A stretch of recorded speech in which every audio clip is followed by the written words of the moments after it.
박수 한번.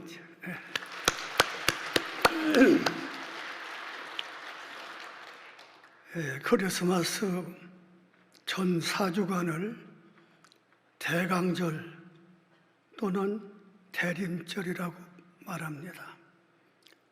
예수님 오심을 기다리고 준비하는 기간을 말합니다. 금년도 대강절은 지난 주일부터 시작이 됐어요. 그래서 4주간 후인 25일이 성탄절을 맞이하게 되죠. 왜 이런 절기를 갖느냐 하면요, 예수님 이 땅에 탄생하실 때에 미리 몇몇 사람에게 예수님의 성탄을 알려줬어요. 요셉, 마리아, 목동들, 동방박사들, 그런 분들에게는 예수님의 탄생을 알렸거든요. 그러므로 이제 교회가 예수님 성탄을 맞이하기 한 4주간 전부터 대강림절로 정해가지고 예수님 오심을 잘 맞이하기 위해서 준비하는 기간을 갖는 거예요. 크리스마스 그림 중에 이런 게 있습니다. 양들과 목자들이 모두 하늘을 바라보고 있어요. 하늘에는 천사들이 찬송을 부르고 찬란한 광채가 빛나고, 그래서 목자와 양들이 하늘을 바라보는 가운데 개 한 마리가 거기 있는데 그림이에요. 그 개는 하늘을 바라보지 않고 정반대쪽을 바라보고 있어요. 아마 거기에서 무슨 이상한 소리가 들리는 모양이에요. 딴전을 피우고 있습니다. 여러분, 크리스마스는 신불신을 막론하고 전 세계적인 대축제 날입니다. 문제는 이 성탄이 무슨 뜻인지, 무슨 날인 것을 알고 맞이하는 사람도 있고, 전혀 성탄의 뜻을 모르고 그저 하나의 파티하고 즐기고 노는 날로 생각하고 보내는 사람도 있습니다. 전혀 딴 생각으로 성탄을 맞이하는 사람들이 있어요. 우리 믿는 사람들은 이 대강림절을 보내면서 예수님의 성탄을 바로 이해하고 뜻을 바로 알고 잘 준비해서 올바르게 맞이하는 성탄절이 돼야 된다. 그래서 대강절을 가지게 되는 거거든요. 이 귀한 시간 여러분과 함께 첫 번 성탄절이 나타난 구원의 보편성, 그런 제목으로 준비한 말씀을 전하겠습니다. 아무쪼록 하나님께서 이 시간 우리가 이번 성탄절에 꼭 받아야 할 그런 은혜를 받고, 또 여러분 평생에 잊을 수 없는 그런 소중한 은혜를 받는 시간이 되기를 소원하면서 준비한 말씀을 전하겠습니다. 자, 그러면요, 첫 번 성탄에 나타난 구원의 보편성은 무엇인가? 성경을 중심해서 간단하게 말씀을 전하겠어요.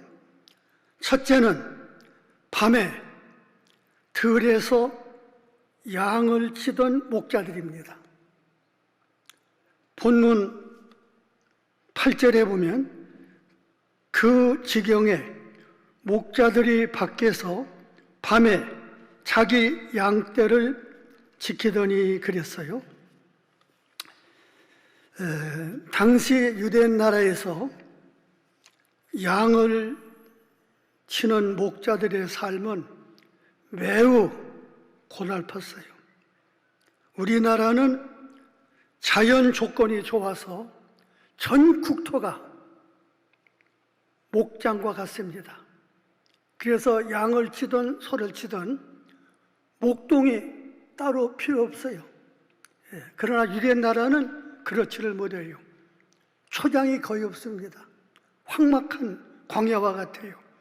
그래서 반드시 목자가 있어서 목자는 어디에 초장이 있고 어디에 물이 있는 것을 알기 때문에 양들은 그걸 몰라요. 그러므로 반드시 목자가 양떼를 이끌고 초장으로 시냇가로 안내해야 양들이 풀을 먹고 물을 마시고 자랄 수가 있어요. 그래서 유대 나라는 이런 목동들이 있게 마련이거든요. 당시 목자들은 참 불쌍했습니다. 차별 대우를 받았어요. 목동의 직업은 떠돌이 직업입니다. 그러니까 고달팠어요. 우선 먹고 자는 게 문제입니다. 잠자리가 없어요. 그냥 거덕대기 천막 하나 쳐놓고 또 먹는 것도 변변한 음식이 없습니다. 그저 빵 한 쪽, 물 한 컵이면 돼요. 자녀 교육도 문제입니다. 목동들은요. 잠자리, 편안한 잠자리를 가질 수가 없어요. 의복도 그저 단벌 옷에 평생 1년 내내 걸치고 거지처럼 입고 살았어요. 더 어려운 것은 이 도적들이 양을 훔쳐가고 맹수들이 잡아갑니다. 그래서 도적들을 지키고 맹수를 지키는 일이 힘들고 위험했어요. 인류의 구세주로 오신 예수님이 이 땅에 탄생하신 그 기쁜 첫 소식을 왕궁에 있는 사람들이나 귀족들에게 알리지 않고 그렇게 불쌍하게 황량한 광야에서 밤을 새워가면서 양떼를 지키는 목동들에게 예수님 탄생의 기쁜 소식을 제일 먼저 전했다. 이것은 바로 구원의 보편성을 말해주는 것이다.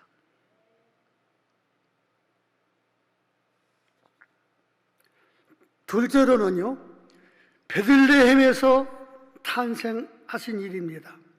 마태 2장 1절에 보면은 헤로드 왕 때 예수께서 유대 베들레헴에서 나심에 그랬어요. 이 베들레헴은 유대 나라의 수도인 예루살렘에서 남쪽으로 한 8km 정도 떨어져 있는 아주 한적한 시골 마을입니다.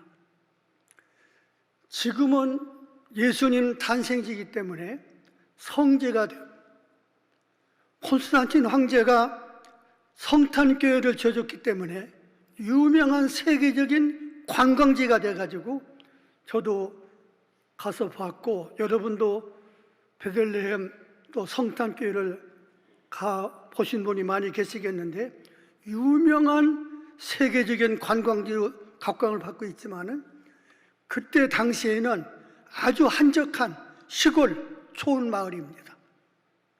그런 베들레헴 시골 초원 마을에 예수님께서 탄생하셨다. 고린도전서 1장 26절에 보면은 형제들아 너희를 부르심을 보라 육체를 따라 지혜로운 자가 많지 아니하며 능한 자가 많지 아니하며 문벌 좋은 자가 많지 아니하도다. 예수님이 그런 한적한 시골 마을에 태어남과 동시에 예수님이 제자들도 어부들입니다. 베드로를 비롯해서요. 당시 어부들은 가난한 사람들이었고 어부업은 아주 중노동업이었습니다. 그런 사람들을 제자로 택하시고 세우셨어요.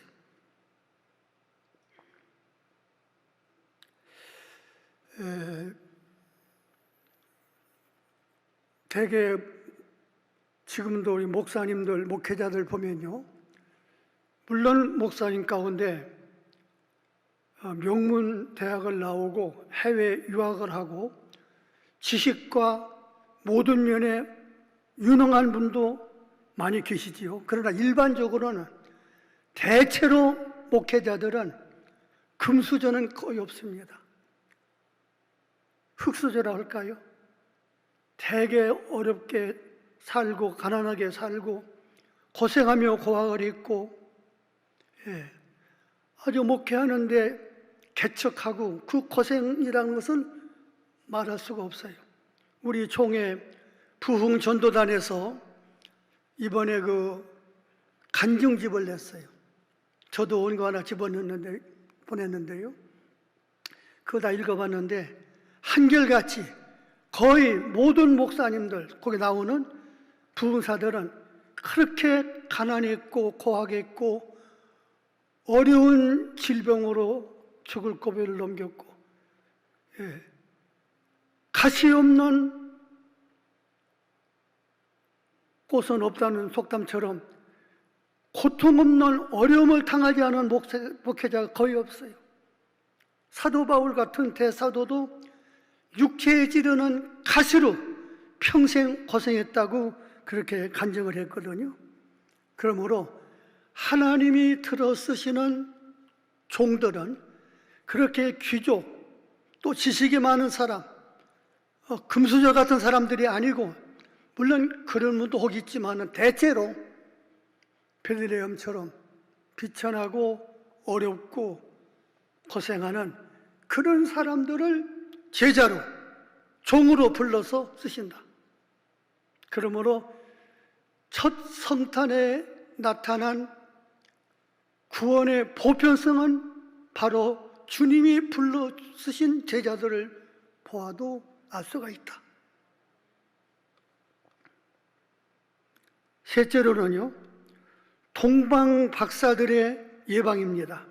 마태 2장 1절 2절에 보면은 헤로드 왕 때 예수께서 베들레헴에 나셨고 동방의 박사들이 와서 예물을 드리며 예배했다. 그렇게 기록이 되어 있어요.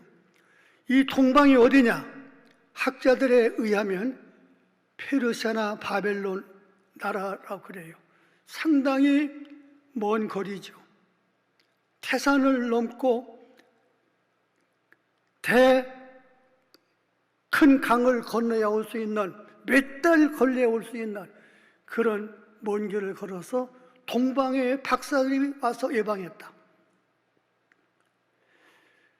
전설에 의하면요, 이 동방에서 페르시아나 바벨론서 온 박사들은 박사가 아니고 왕이라고 그래요. 왕들이 왔다. 그러면 왜 왕들이 왔는데 성경에 박사라고 했느냐? 만왕의 왕 되시는 예수님 앞에 지상의 왕들은 감히 왕이라고 그 앞에 설 수가 없다, 그런 말이에요. 그래서 박사라고 호칭했다, 그렇게 학자들이 말도 합니다. 또 이 마태 2장에 보면요, 이 동방의 박사들이, 이 왕들이요, 찾아와서 예수님 예방할 때 그 자리에 예수님의 육신의 아버지 요셉이 있고 육신의 어머니 마리아가 있고 아기 예수님이 거기에 계셨어요. 그런데 박사들이 예물을 드리면서 경배한 것은 요셉이 아닙니다. 어머니 마리아가 아니에요. 아기 예수께 경배했다 그랬어요. 예, 박사들이 예수님을 바로 알고 경배한 거예요. 우리 경배의 대상은 박사들이 아니요, 세상 왕들이 아닙니다. 만왕의 왕이신 예수님만이 경배의 대상이다. 그래서 박사들이 아기 예수께, 왕들이지만 경배했다, 그렇게 볼 수 있습니다. 여러분 잘 아시는 얘기입니다. 영국의 빅토리아 여왕이 있죠. 영국이 한때는 전 세계에 해지는 영토가 없다거리만큼 많은 영토를 가진 세계 최강의 대국이었는데, 거기에 빅토리아 여왕이 있지 않습니까? 그분이 대왕식 때 그 합창단이 합창을 부르는데 유명한 핸델의 메시아곡을 부를 때요, 당시 그 풍속은 메시아곡을 부를 때는 앉아서 들으면 안 돼. 만왕의 왕 만주의 주이신 예수님을 찬양하는 찬양이기 때문에 다 일어서서 그 찬양을 듣게 돼 있어요. 그게 관례입니다. 심지어는 영국의 왕은 일어서면 안 돼요. 그 왕실의 전통입니다. 영국의 왕만은 일어서지 않고 앉아서 들어야 되는 게 전통이에요. 빅토리아 여왕은 일어나지 않고 앉아서 들었어요. 일어나고 싶은 충동을 느끼는데 왕실의 전통을 위해서 앉아서 그 선곡을, 메시아곡을 듣는데, 특별히 할렐루야를 부를 때는 다 일어나서 듣는데, 빅토리아 여왕도 자기도 의식하지 못한 사이에 풀떡 일어나 손을 가슴에 대고 겸손히 머리를 수그리고 그 메시아의 선곡을 들었다.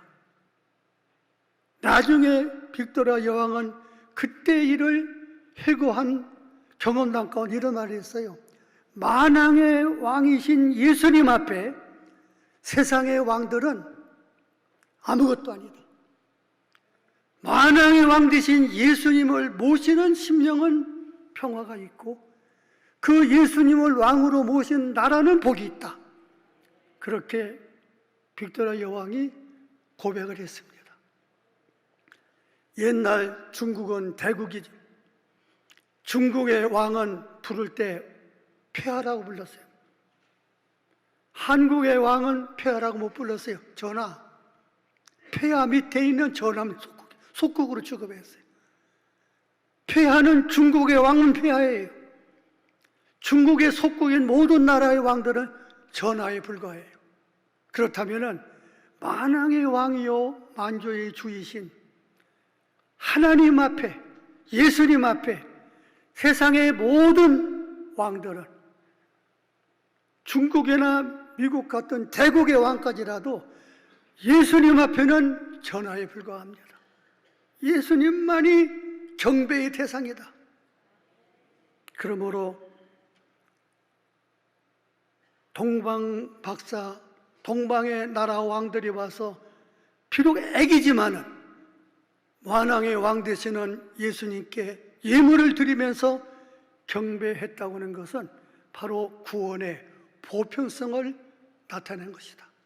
그렇게 볼 수가 있어요. 네 번째로는요, 예수님이 애굽에 피난 가신 일입니다. 애굽은 오랫동안 하나님의 백성인 선민을 괴롭힌 나라예요. 그런 나라에 예수님이 피난 갔다. 이건 뭐랍니까? 비록 기독교를 박해하고 선민을 괴롭힌 그런 나라라도 하나님이 필요할 때는 아기 예수님을 보호하고 지킬 수 있는 피난처로 이용하셨다는 얘기입니다. 또 동방 박사들이 아기 예수님께 황금, 유향, 모략, 값진 예물을 봉헌했거든요. 옛날의 예법은 왕을 배할할 때는 빈손으로 가면 안 돼요. 반드시 예물을 갖다 바치고 경배해야 됩니다. 그 동방 박사들이 예수님을 왕으로 경배하기 때문에 값진 예물을 갖다 바쳤는데, 그 예물은 예수님이, 요셉과 마리아와 예수님이 애굽으로 피난 가서 오래 있지는 않았어요.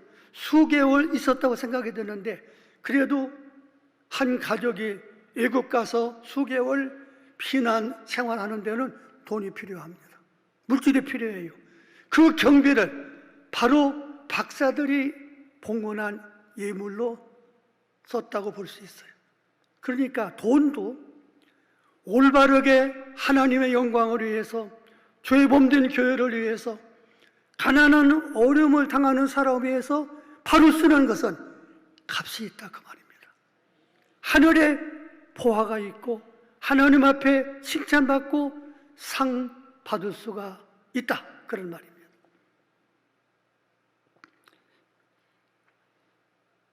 찰스 디킨즈라는 사람이 쓴 크리스마스 주인공에 나오는 스크루지 얘기를 여러분이 아실 거예요. 이 스크루지는 돈과 일밖에 모르는 지독한 구두쇠입니다. 추운 겨울에도 연탄 한 장을 아끼기 위해서 사무실에 난로를 안 펴. 서기가, 비서가 너무 추워서 시려워서 글씨를 못 쓸 정도로 추워도 연탄 한 장을 난로에 피워지지 않는 그런 아주 수전로입니다. 크리스마스 때 구제, 기금을 모금하러 와도 돈 한 푼 기금을 내놓지 않는 그런 구두쇠. 그런데 크리스마스 전날 밤에 꿈에 자기 과거, 현재, 미래 될 일 하나님께서 보여줬어요. 과거 그렇게 지독하게 수전노로 구두쇠로 살았던 과거의 생활, 현재의 그 잘못된 생활, 그리고 마지막에 죽은 후에 갈 지옥의 그 무서운 유황불 형벌을 쫙 보여주니까 비로소 자기의 잘못을 깨닫고 회개하고, 그 후로 이 구두쇠, 이 수전로가 아주 선량한 자선가가 됐다, 그런 얘기입니다.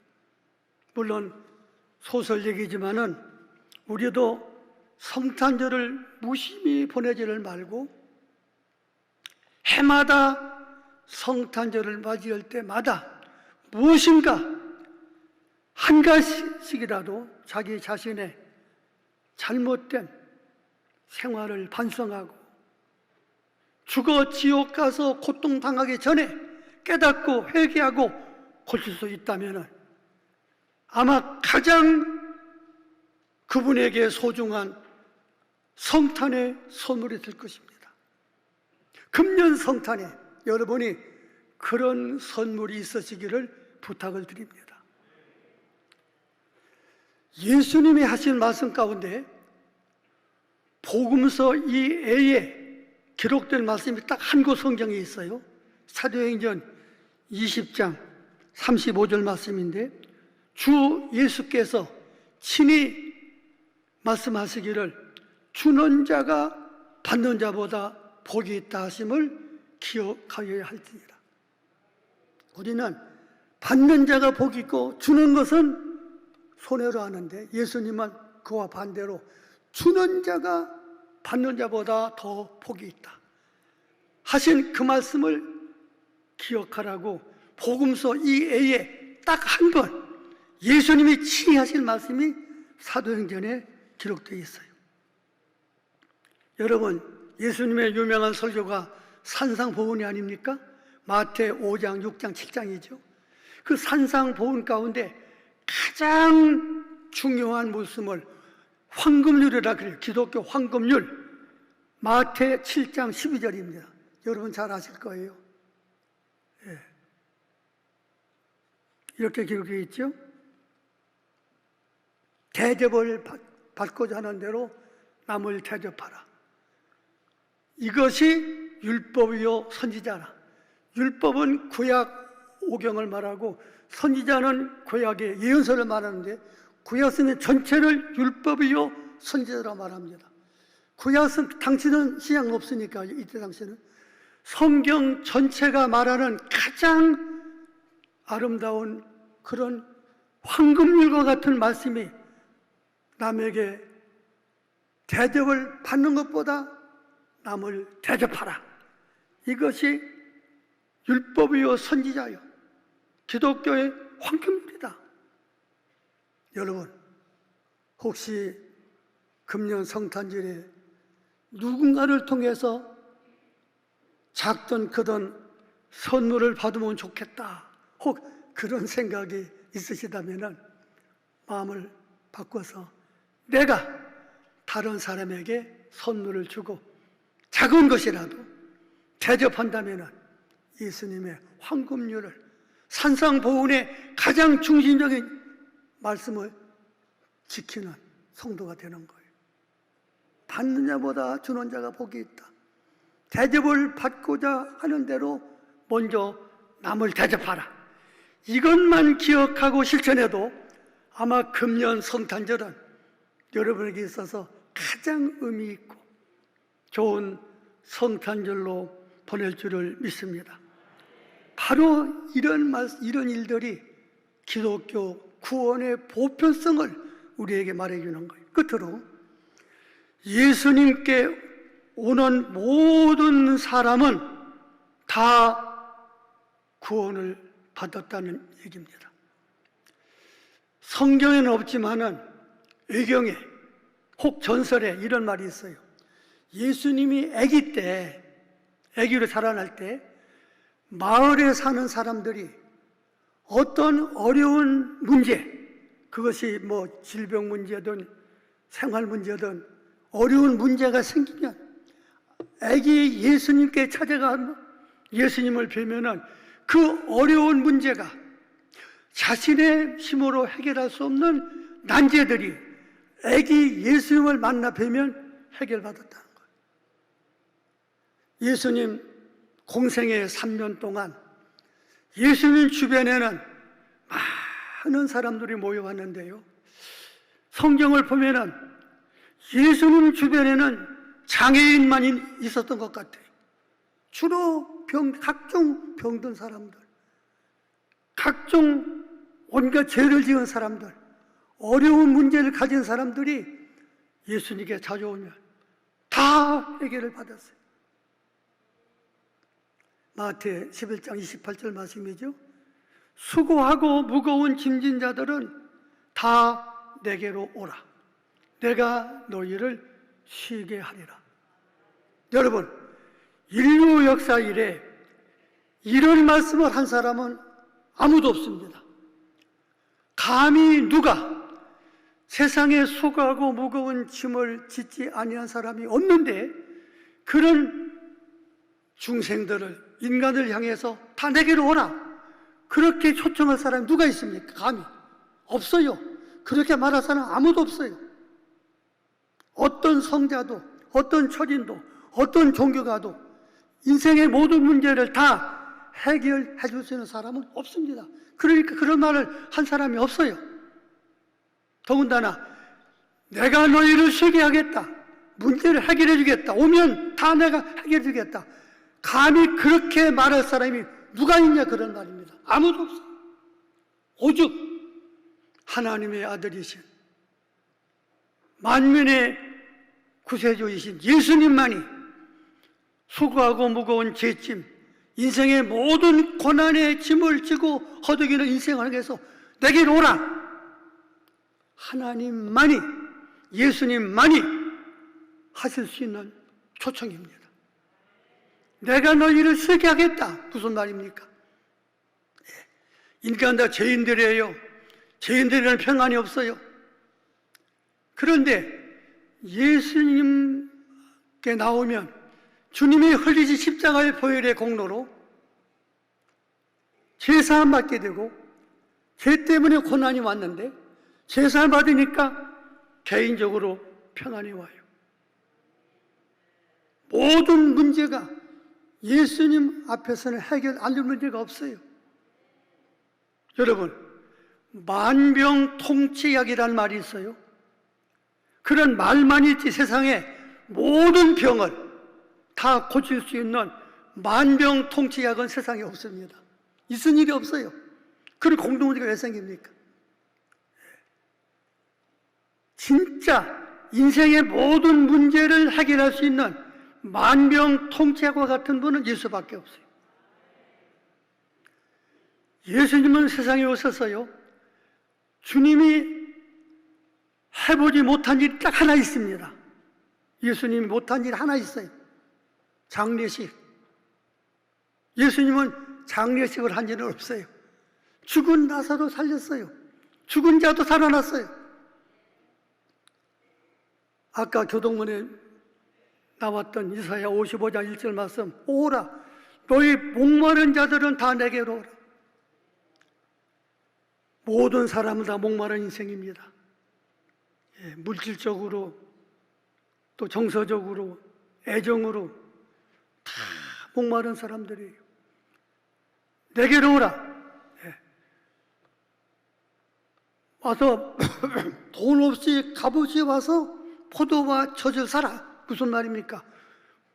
세상에 물질적인 것은 돈으로 살 수 있어요. 돈 없이는 못 사요. 그러나 돈 없이 와서 포도주와 젖을 뭘 말합니까? 영적인 생명, 하나님의 은혜, 구원을 말합니다.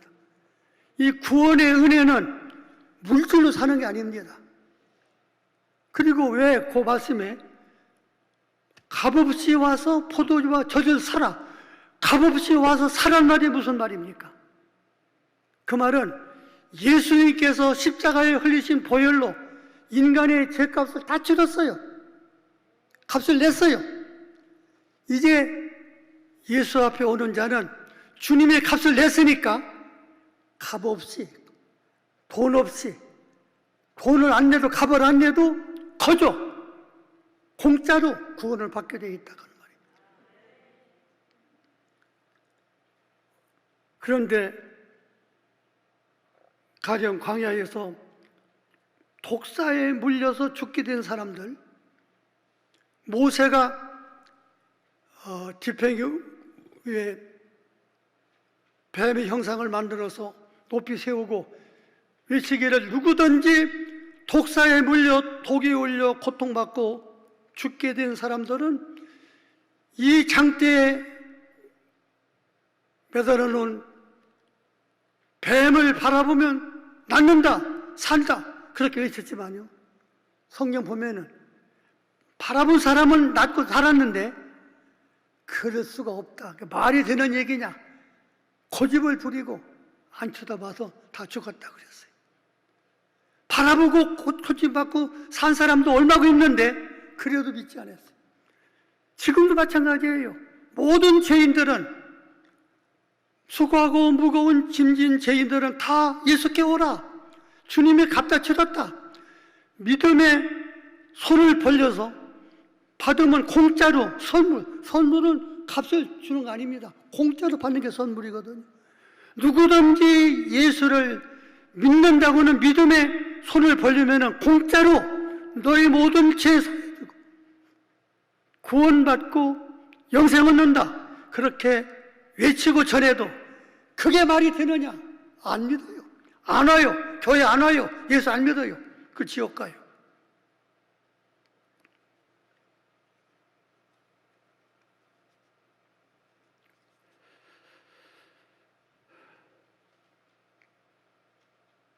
여러분이 잘 아는 얘기 한마디 하고 말씀 마치겠습니다. 잘 아시는 얘기, 안델스의 동화 가운데 미운 오리 새끼 얘기 있죠. 다 아는 얘기예요. 이 오리 새끼가 오리 새끼 중 하나, 오리 새끼로 인정받는 한 마리가 자기도 오리 새끼로 그렇게 알고 다른 오리 새끼와 함께 행동해요. 쭈떵거리고 걷고 꽥꽥 소리 지르고 그러면서 그 다른 친구들한테 멸시받고 아주 그 천대받고 아주 기분 나쁘게 살아가요. 그런데 어느 날 놀라운 일이 생겼습니다. 자기는 오리 새끼가 아니고 백조인 것을 알게 돼요. 거의 혁명적인 얘기입니다. 오리 새끼로 알 때는 천대받고 찌뚱거리고 걷고 꽥꽥거리고 다녔는데 나는 오리 새끼가 아니고 백지다.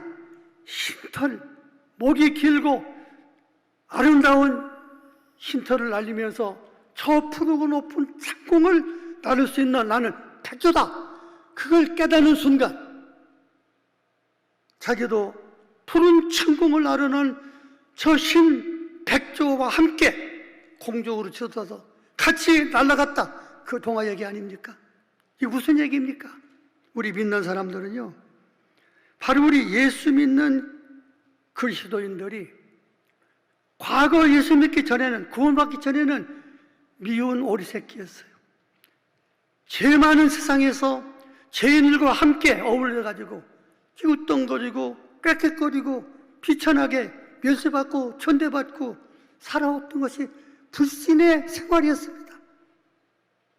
그러나 예수 믿고 구원받은 성도는 신분이 달라졌어요. 나는 이 죄인이 아니다. 나는 의인 됐다. 하나님의 자녀가 됐다. 나는 천국 백성이다. 나는 죽어도 천국 영생 얻는다. 자기 신분이 달라진 것을 깨닫는 순간 이제 우리는 옛날 생활대로 죄인처럼 살 수는 없다, 그런 말입니다. 가슴을 쫙 펴고 어깨에 힘을 주고 당당하게 가난해도 무식해도 세상에서 멸시 천대를 받아도 나는 하나님의 자녀야. 난 천국 백성이야. 너희와는 달라신 분이 담대하게 여러분이 세상을 믿음으로 강하게 살아가는 생애가 되기를 성경을 말씀하고 있죠. 베드로전 2장 9절에 잘 들어보세요. 너희는, 우리 구원받은 성도를 말합니다. 택하신 족속이요, 선민이라 그 말이죠. 왕 같은 제사장이요, 우리가 왕이요 제사장이라 그런 말입니다. 일국의 대통령 3, 4년 하기 위해서 저 야단치고 거기에 붙어서 관직 하나 올리려고 야단들인데, 우리 예수 믿고 구원받은 사람들은 비록 세상에서는 신분은 천하고 가난하고 무식하고 어렵게 살아도 대통령과 바꿀 수 없는 왕 같은 제사장, 엄청난 그의 소유진 백성이요, 천국 백성이요, 택하신 족속이요. 옛날은 이스라엘 백성만 하나님의 선민이었어요. 지금은 우리 믿는 사람은 전부 영적으로 이스라엘이에요. 하나님의 선민이에요. 예. 왕 같은 제사장, 거룩한 나라요. 신분이 달라졌습니다. 결론적으로 성경 한 절을 전하고 말씀 마치겠어요. 유다서 1장 3절 말씀. 우리가 받은 구원은 일반으로 받은 구원이라, 그렇게 말씀했어요. 일반으로 받은 구원, 보편적인 구원이라 그런 말씀이죠. 유대인과 이방인의 차별이 없는, 부자와 가난한 사람의 차별이 없는, 지식인과 무식한 사람이 차별이 없는, 백인과 유색인이 차별이 없는 공동적인 구원, 모든 인류에게 공동적으로 주시는 일반적인 구원, 보편적인 구원이라 그런 말입니다. 오늘 설교 말씀 제목이요, 첫 번 성탄에 나타난 구원의 보편성, 구원의 공통성, 구원의 일반성, 신분, 계급, 지위, 차별이 없이 누구나 예수 믿으면 제사함받고 구원받고 하나님의 자녀가 되고 천국 백성이 됐다는 그런 자부심과 긍지를 가지고 금년 성탄을 맞이하고, 여러분이 이 코로나 시대 경제적으로 건강적으로 또 자유면에서 어려운 시기로 보내고 있지만은 우리는 천국 백성이다, 우리는 하나님의 자녀다, 그런 긍지를 가지고 어깨 펴고 힘을 담대하게 세상을 살아가는 우리 꿈이속교회 그리고 성도 여러분 다 되시기를 주의 이름으로 축원해 드립니다. 기도합시다. 하나님 아버지, 참으로 일찍이 우리가 경험해보지 못한 코로나 역병의 어려운 시대를 몇 년 동안 보내고 있습니다. 경제적으로 어려움을 당하고 또 육신적으로 자유를 억압당하고 또 여러 가지 생활면에서 또 건강면에서 어려운 시기를 보내고 있습니다.